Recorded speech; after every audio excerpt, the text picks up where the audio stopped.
차이가 느껴지시는지 모르겠는데 이쪽과 이쪽, 이쪽과 이쪽. 안녕하세요. 제가 수출 협의를 하러 갔더니 제품에 대해서 좀 더 알고 싶은데 정보를 좀 알려줄 수 없냐 요청하시는 분들이 좀 계셔가지고 우선 제품의 기본적인 컨셉을 말씀을 드리면 기초 화장품과 색조 화장품 사이에 바르는 제품인데요. 기초 화장품을 우리가 열심히 바르고 하루 종일 활동을 하다 보면 잘 마르잖아요. 그런 부분들을 완화시켜주고 수분을 너무 많이 날아가지 않도록 가두어주고 색조 제품을 발랐을 때 쉽게 밀리거나 뜨거나 하지 않도록 잘 잡아주는 프라이머 제품입니다.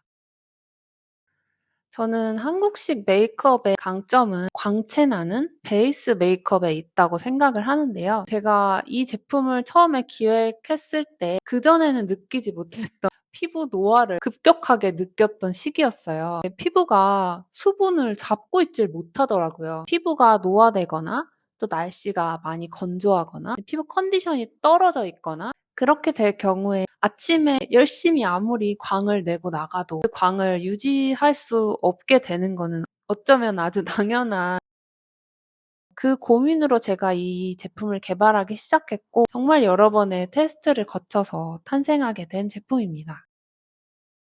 우리가 베이스 메이크업을 함으로써 얻고자 하는 게 커버와 촉촉함과 지속력 이거 세 가지라고 저는 생각을 하는데요. 보통 커버력이 좋은 제품의 경우는 굉장히 매트하고 뻑뻑한 경우가 많고 글로우하다고 하는 제품의 경우에는 잘 되지 않는 경우를 많이 겪어보셨을 거예요. 그게 왜 그러냐면 파운데이션이나 비비크림이나 그런 베이스 메이크업 제품의 경우에는 액체 용매에 색소 가루 있잖아요. 피그먼트라고 표현을 할 텐데 피그먼트가 분산이 되어 있는 형태예요. 이게 녹는 것도 아니고요. 작은 가루가 용매에 이렇게 분산이 되어 있다고 보시면 돼요. 커버를 중점으로 하는 제품의 경우에는 피그먼트의 비율이 조금 높고 글로우 파운데이션의 경우에는 피그먼트의 비율이 조금 낮아요. 이 제품을 테스트하면서 테스트에 참여하셨던 어떤 분이 이런 질문을 해주셨어요. 글로우 프라이머 대신에 그냥 글로우 파운데이션을 바르면 되는 거 아니냐. 이런 질문을 누군가 할 수도 있지 않냐. 글로우 파운데이션의 경우에는 그림과 같이 이렇게 액체 용매에 비율이 좀 높고 피그먼트가 그 안에 이렇게 듬성듬성 분포가 되어 있는 형태예요. 액체 용매가 계속 유지가 되면 좋을 텐데 액체 용매는 말 그대로 액체이기 때문에 시간이 지나면 좀 마르게 되거든요. 그럼 그게 마르면서 피그먼트가 균일하게 말라붙느냐 하면은 사실 그렇진 않거든요. 그러니까 이게 피그먼트가 불규칙하게 피부에 붙어있게 되는 거예요. 그러면은 오후쯤 됐을 때 글로우 파운데이션도 이제 예쁘게 무너지는 경우는 사실 흔치 않거든요. 뭉치거나 그런 식으로 마르게 돼요. 그래서 저는 레이어를 분리를 하면 어떨까라는 생각을 이제 하게 된 거예요. 제가 추천하는 방식인데 글로우 프라이머를 먼저 한 겹을 깔고 그 위에 피그먼트의 비율이 높은 제품을 아주 얇게 바르는 거예요. 그러면 미리 깔려있던 글로우 레이어가 기초 케어 제품부터 마르지 않게 글로우감을 붙들어주고 있는 상태에서 그 위에 피그먼트가 촘촘하게 가려주기 때문에 모공이나 잡티 같은 거 커버하기도 훨씬 좋다라고 저는 생각이 들어요. 실제로 저는 그런 식으로 화장을 하고 있습니다. 저는 평소에 광 메이크업을 절대로 포기할 수 없는 이른바 광친자인데요. 글로우감을 주는 액체 용매와 피그먼트를 다 섞어버리는 게 아니라 겹으로 설계를 하면 훨씬 더 만족도 높은 결과물을 얻을 수 있지 않을까 해서 개발을 시작하고 개발 과정에서는 이거 진짜 내가 원하는 대로 안 나오는 거 아니야? 뭐 이런 생각도 하면서 좀 어려움들이 있었는데, 최종 제품에는 제가 원하는 것들을 잘 구현을 했다고 저는 생각을 하고 있습니다.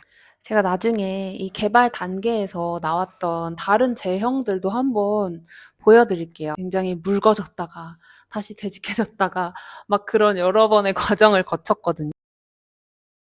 그리고 이제 또 하나 이야기를 하자면 메이크업을 하시는 분들은 그 메이크업을 한 채로 지내는 시간이 생각보다 적지 않은 걸로 알고 있어요. 그래서 저는 메이크업을 했을 때도 피부는 계속 좀 케어가 되어야 된다라고 생각하는 주의인데 그래서 처음에 제품을 개발할 때 프라이머에 이런 성분까지 할 정도로 좀 케어 성분을 굉장히 많이 넣었어요. 아시는 성분들 히알루론산 또 이제 오중 히알루론산을 넣었고 센텔라 성분 흔히 말하는 병풀도 4종으로 들어가 있고 이제 진정을 위한 성분이죠. 그리고 피부 장벽 케어를 해주는 세라마이드 성분도 들어가 있고 그 다음에 기능성 원료로 분류가 되는 나이아신아마이드, 아데노신 이런 성분들도 다 들어가게 메이크업을 하고 있는 동안에도 조금 보다 더 케어될 수 있도록 그렇게 개발을 하였습니다. 저는 이 제품의 가장 큰 강점은 그거라고 생각해요. 개인마다 피부 타입도 다르고 메이크업 취향도 다르고 또 계절도 계속 바뀌고 또 어떤 분들은 복합성이어서 한 얼굴 안에도 부위마다 타입이 다른 분들도 있어요. 근데 그냥 하나의 파운데이션으로 다 발라버리면 어떤 부분은 굉장히 만족스럽고 어떤 부분은 만족스럽지 않고 또 여름에는 만족스럽다가 겨울엔 만족스럽지 않고 어떤 날에는 괜찮은데 또 어떤 날 또 마음에 안 들고 이런 일들이 많이 생긴다는 거죠. 그래서 저는 그럴 때마다 제품을 계속 바꾸는 게 아니라 이 제품으로 뭐 양을 조절하고 뭐 T존은 너무 유분기가 많다 원래 그러면은 T존 빼고 U존만 바른다든지 여름에는 조금 겨울에 듬뿍 바른다든지 이런 식으로 자신의 필요에 따라서 적용을 할 수 있다는 게 가장 큰 강점이라고 생각을 합니다. 어떤 분들은 리뷰에 평소에 되게 뻑뻑하다라고 생각했던 베이스 제품을 섞어 바르신다는 분들도 있고 선크림이 너무 뻑뻑해서 섞어 바르신다는 분도 있고 대신에 선크림에 섞어 바르실 때는 선크림의 양을 줄이시면 안 돼요. 그거는 선크림 효과가 떨어지기 때문에 자신만의 사용법을 리뷰에 같이 공유해 주시면 다른 분들도 참고를 하실 수 있으니까 저는 항상 리뷰를 적극적으로 독려를 하고 있는데 리뷰도 많이 남겨주시면 좋을 것 같습니다. 네, 이렇게 생긴 제품입니다. 네. 그리고 제가 오늘 특별히 이 제품에 대해서 좀 설명을 하기 위해서 반반 메이크업을 했었어요. 아침에 이쪽 반쪽만 이 제품을 바르고 이쪽 반쪽은 안 바르고 해서 차이가 느껴지시는지 모르겠는데 이쪽과 이쪽, 이쪽과 이쪽. 네, 파운데이션은 양쪽 다 같은 제품을 발랐어요. 제가 평소에 잘 안 바르는 건조하고 뻑뻑한 파운데이션을 발라봤거든요. 근데 저는 사실 이 제품을 이렇게 단독으로 바르기는 어려워요. 피부가 건성이라서. 네, 코끼임도 있고 그런 편인데 이 제품과 같이 발랐을 때는 그래도 제가 조금 용기 있게 시도를 해볼 수 있는 것 같아요.